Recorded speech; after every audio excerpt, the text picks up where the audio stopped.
Gravando. Em lugar de professor, com tradições fortemente doadoras, o coordenador de debates. Em lugar de aula discursiva, o diálogo. Em lugar de aluno, com tradições passivas, o participante de grupo. Em lugar dos pontos e de programas alienados, programação compacta, reduzida e codificada. Em unidades de aprendizado. Essas são palavras de Paulo Freire, da obra Educação como Prática da Liberdade. Olá, sejam bem-vindos todos aqui neste podcast Círculo de Cultura como Metodologia de Pesquisa. E hoje eu tenho uma grande alegria de receber duas pessoas maravilhosas, a Karine Ribeiro e a Suelen Macopi, que são pós-graduandas do programa Stricto Sensu em Ciências da Saúde da UNO Chapecó. Então, sejam bem-vindas e eu gostaria que vocês se apresentassem. Então, meu nome é Karine Ribeiro, eu tenho formação em enfermagem, sou doutoranda do programa de pós-graduação em Ciências da Saúde da UNO Chapecó. Eu sou Suelen, minha formação é em farmácia, sou especialista em análises clínicas e sou mestranda do programa de Ciências da Saúde da Unichapecó. Então, sejam bem-vindas. Eu gostaria que vocês iniciassem a conversa de hoje explicando para nós quem é Paulo Freire. Então, para a gente conversar um pouquinho sobre círculo de cultura, é fundamental que a gente inicie falando um pouquinho sobre quem é Paulo Freire, né? Já que foi ele que pensou, que estruturou o círculo de cultura. Então, Paulo Freire ele nasceu em Pernambuco, foi um pensador, um educador libertário, um revolucionário, que trouxe uma inovadora perspectiva da educação no Brasil. Além disso, ele é um dos autores mais lidos no mundo e a sua obra que teve destaque, que foi a mais lida, se chama A Pedagogia do Oprimido. Então, Karine, fala para nós, mas o que é esse círculo de cultura? Então, o círculo de cultura, ele foi pensado primeiramente como uma forma de alfabetização de jovens e adultos, né? Ele era utilizado como um instrumento para instigar uma educação problematizadora, também reflexiva, mas principalmente transformadora. Isso no âmbito das opressões sociais. Essa estratégia metodológica, ela utiliza imagens e palavras do cotidiano do educando, né? Isso para quê? Isso para instigar o processo de reflexão da realidade por meio da abstração do pensamento, possibilitando desvelar situações sociais com uma maior criticidade. Muito bem. Então, Karine, mas e pensando na pesquisa científica, o que é o círculo de cultura na pesquisa? Ótimo, ótimo a gente pensar sobre isso, né? O círculo de cultura, ele traz consigo a representação de um espaço dinâmico de aprendizagem e também de troca de conhecimentos, onde os sujeitos eles se reúnem no processo de educação para investigar temas que sejam de interesse daquele próprio grupo, né? Sendo assim, as etapas elas permitem o estabelecimento de uma relação de diálogo entre os participantes, ou seja, os sujeitos que estão participando da pesquisa, bem como quem está realizando a pesquisa, né? Dessa forma, a gente desvela a realidade social vivenciada pelo grupo que está sendo analisado, podendo assim expandir as reflexões geradas e levar a novas propostas de ação sobre o cotidiano. Uhum. Muito bem.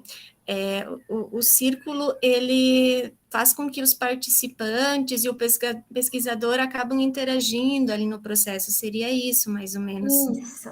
Isso, exatamente. E nós desenvolvemos um círculo, nós hoje vamos relatar uma experiência que nós tivemos em uma disciplina de pós-graduação de Stricto Sensu, que relata bem exatamente como funciona esse círculo. Então, vocês gostariam de falar um pouquinho para os nossos ouvintes? Como foi essa experiência? Nós fizemos um círculo de cultura de forma remota em função das condições da pandemia que estamos vivendo hoje. E dentro dessa aula que foi o círculo de cultura, nós utilizamos como base a obra do Paulo Freire, que foi a Pedagogia do Oprimido, que a gente já citou, que a Karine comentou, que daí surgiu o círculo, foi aí que ele, de fato, lançou essa metodologia. E nós fizemos de uma forma que nós pudéssemos fazer todo o círculo em um encontro só, mas em outros momentos, como forma de pesquisa, como metodologia, ele pode ser desenvolvido de uma maneira bem diferente, levando mais tempo, com mais etapas, dando mais tempo a cada etapa, na verdade, porque as etapas, elas acabam sendo as mesmas, indiferente do tempo. Os momentos que nós proporcionamos ou que nós realizamos foram o seguinte: nós fizemos inicialmente um levantamento dos temas geradores, em seguida nós fizemos uma codificação, uma descodificação e um desvelamento crítico. De que forma? No primeiro momento, nós lançamos uma pergunta, que seria a pergunta instigadora que levaria toda a discussão do grupo e de nós pesquisadores, porque é bom falar que o círculo de pesquisa, o pesquisador ele também é sujeito da pesquisa, porque existe a dialógica, justamente o pesquisador ele sai daquele campo onde ele é o observador e ele passa a interagir e também a ser o sujeito da própria pesquisa. O que nós fizemos? No primeiro momento, nós lançamos a seguinte pergunta disparadora: como compreender a pandemia levando em conta os aspectos socioeconômicos? A partir dessa pergunta, todos os colegas que estavam fazendo parte do nosso círculo, eles começaram a falar as suas percepções dentro da sua realidade, dentro daquilo que eles realmente vivenciam de forma bem concreta. Nesse momento, a gente buscou os temas geradores. A partir dessa pergunta, nós buscamos os temas. O que nós fizemos? Nós anotamos todas as palavras ou tudo que eles foram comentando para ver o que mais se repetiu, ou quais foram as principais ideações ou vivências que todos nós tínhamos nesse momento a partir dessa pergunta. Esse foi o levantamento, então, dos temas geradores, que foi a etapa inicial. Os temas, nesse caso, mais abordados ou levantados foram vulnerabilidade, desigualdade social e desemprego. Isso foi o que mais foi falado a partir da nossa pergunta inicial. Depois desse momento, a gente passou a fazer a codificação e descodificação de tudo que foi dito ali nesse primeiro momento. E é a fase em que pega-se toda essa temática como problematização e a gente desenvolveu uma forma de que todos analisassem aquilo que falaram, ou que sentiram, ou que vivenciaram, e pudessem repensar. Então, quando a gente fez isso, nós colocamos um texto como base para que servisse de reflexão realmente. E o texto que nós utilizamos foi o texto de Boaventura de Souza e Santos, intitulado A Cruel Pedagogia do Vírus, que é um texto bem recente, é de 2020, e foi um texto assim que nós, como pesquisadores e participantes também do círculo, lemos juntamente com os colegas, e a partir da pergunta e dos temas geradores, a leitura do texto nos trouxe uma outra visão de tudo aquilo que a gente havia dito inicialmente. E esse é o objetivo do círculo. É aí que ocorre o desvelamento crítico. A partir do levantamento do tema, da problematização e da descodificação e codificação de tudo aquilo que a gente fala, a gente tem o objetivo de, talvez, né, na percepção de cada um, de mudar aquilo que a gente falou ou que a gente tinha como percepção de realidade. Esse é o desvelamento crítico e creio que esse seja o principal objetivo do Círculo de Cultura, trazer uma nova percepção, uma nova visão da realidade, uma transformação daquilo tudo que a gente tinha como real e como concreto. Uhum. Eu acho que cabe destacar também aqui que um dos pontos-chave do círculo de cultura é o diálogo. E acho que essa experiência que a Suelen traz para nós, ela dá um foco importante para o diálogo, para a reflexão e para a transformação, né? Puxando um pouco o gancho para aquilo que Paulo Freire trouxe ao longo de toda a sua vida, que é uma educação conscientizadora. Então, o círculo, ele tem essas etapas, ele tem esse processo reflexivo justamente para que se atinja a transformação e a conscientização, por meio do diálogo, né? O diálogo é muito importante para Freire. Exatamente. Ótimo, então. E para a gente poder entender um pouquinho melhor, como você identificaria, tem nomes essas etapas? Você poderia falar um pouquinho mais sobre isso, Suelen? Sim. Essas etapas ou esses momentos durante o círculo, eles são chamados inicialmente de levantamento dos temas geradores, aí depois partimos para a codificação, a descodificação e o desvelamento crítico. Esse desvelamento crítico, como eu citei, é o momento onde a gente reflete sobre aquilo que a gente conversou e falou inicialmente.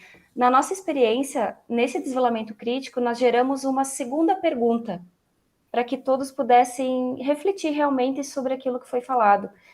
E a pergunta foi o seguinte: de que forma os aspectos discutidos no encontro de hoje trouxeram elementos que contribuem para uma nova percepção sobre a pandemia?